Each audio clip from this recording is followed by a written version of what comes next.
Jacob, we have Dan, we have Eric, Michael, the boys of O-Town! Alright. That's all you got? Eric's from here. He knows how rowdy I can get. Give it up for the boys of O-Town! I like that. It does Now we're home. Now we're home, guys. Alright, we're going to start from the very beginning because this is the anniversary of making the band.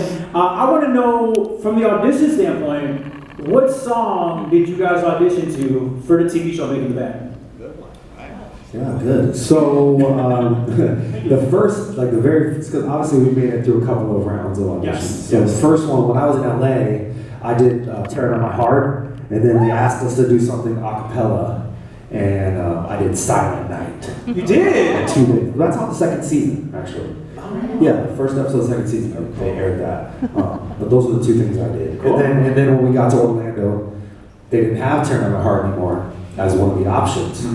Thank God they had a Girl on TV. Yeah. So that was really the only song of the ones they gave us that I felt. Yeah, that was the one I felt that I could sing, like that I knew well enough to like sing. 'Cause I swear I knew, but I knew I wasn't gonna sing it as good as everyone else was that was singing the ballad and Spanish Fly. I just didn't know it. So I was lucky that Rich Cronin wrote that gem because it allowed me to like actually be comfortable up here and be able to just perform and do what I do best, which is perform. So that's my little Awesome. story. Jacob? Mine was Tearing on My Heart also. Yeah. I didn't know it. Like Eric, neither of us knew the song. You didn't know the song? No, I mean, I knew like the melody, but I didn't know the lyrics. Okay. And that's why they didn't air anything but the first line. Because they go, it's tearing up my heart when I'm with you.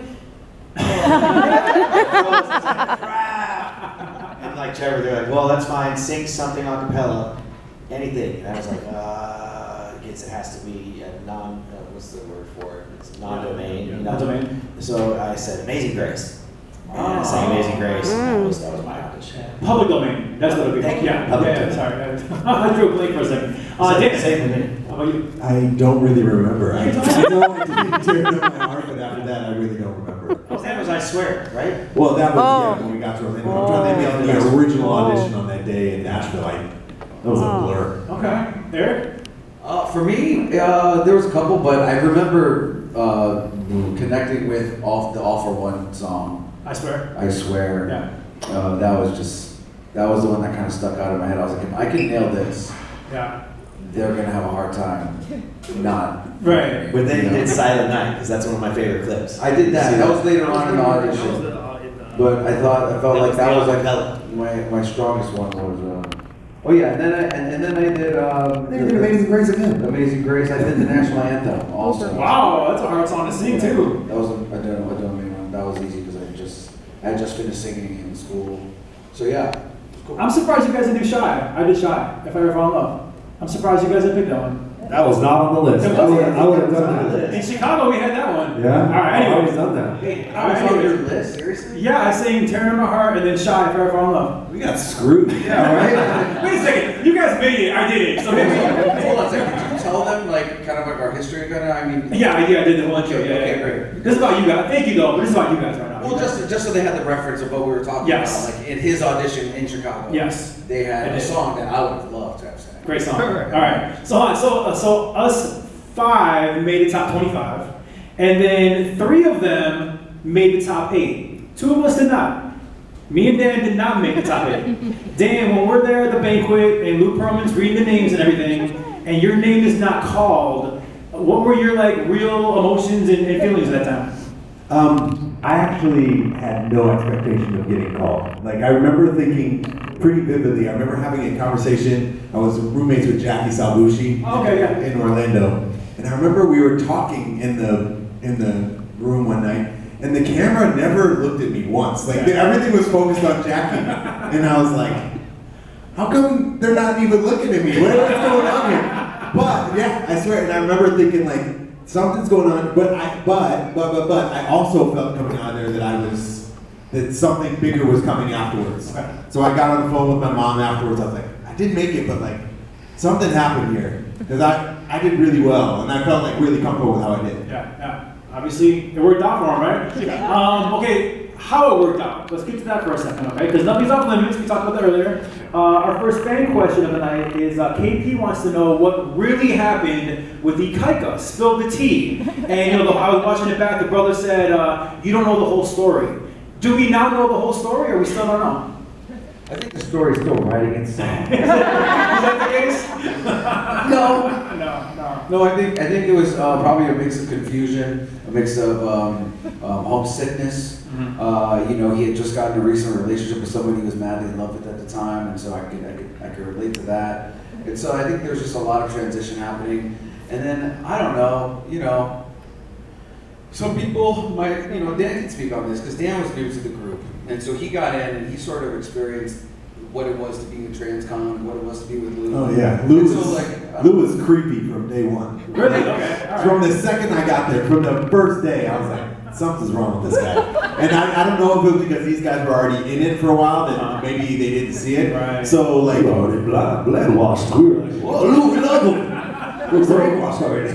I've always, Big Papa. I've always assumed, I've never talked to a guy about this, but I've always assumed that something Lou was doing was creepy and it creeped him out. Yeah. I've always assumed that because that was an assumption. That does not reflect the thoughts of the entire For sure, for sure. That is only one man's opinion. Yeah. This is not financial advice. Watching back the episodes recently, that there was something on it. I felt like it was edited a little bit where like it was, I think Dan's onto something there.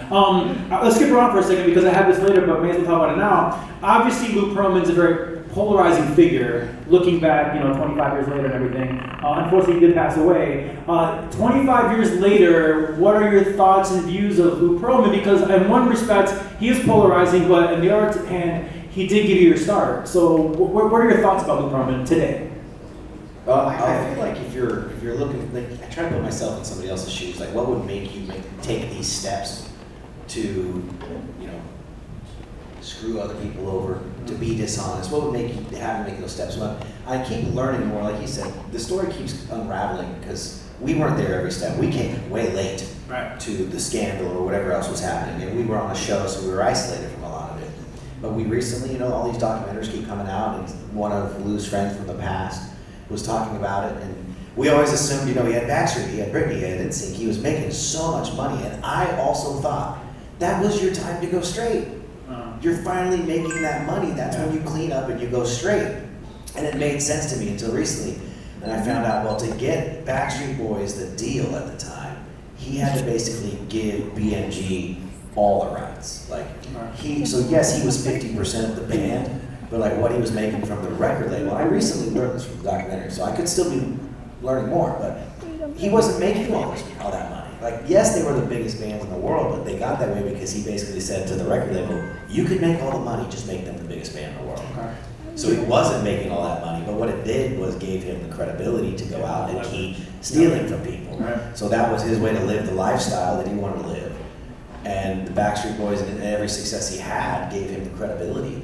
And yeah, he just made those wrong decisions, but you can see how somebody would get there. He gave us each other. I mean, for us, what he means to us, it's hard because you're like, he gave us our future and the music and the business, and man, he did all these horrible things. So it's a hard thing for us to come to grips with how we feel about Lou. Trevor and I watched an episode back recently, and the whole episode, the whole arc of the episode was about Lou didn't pay us our money that he promised us, right? And Trevor and I were watching, and then it hit me. I was like, what if it wasn't that he wasn't giving us the money, he didn't have the money. He never had the money to begin with, and he said, oh, somebody messed up. And so in that moment, he thought to himself, well, I need some time to figure this out. I won't pay him. Then as soon as we called him out, he took money from somebody else and gave it to, put it to us, and it looked like a good guy on TV. But there was all these things that, it was so complicated, and we'll probably never know the full story. Right. Let's stick with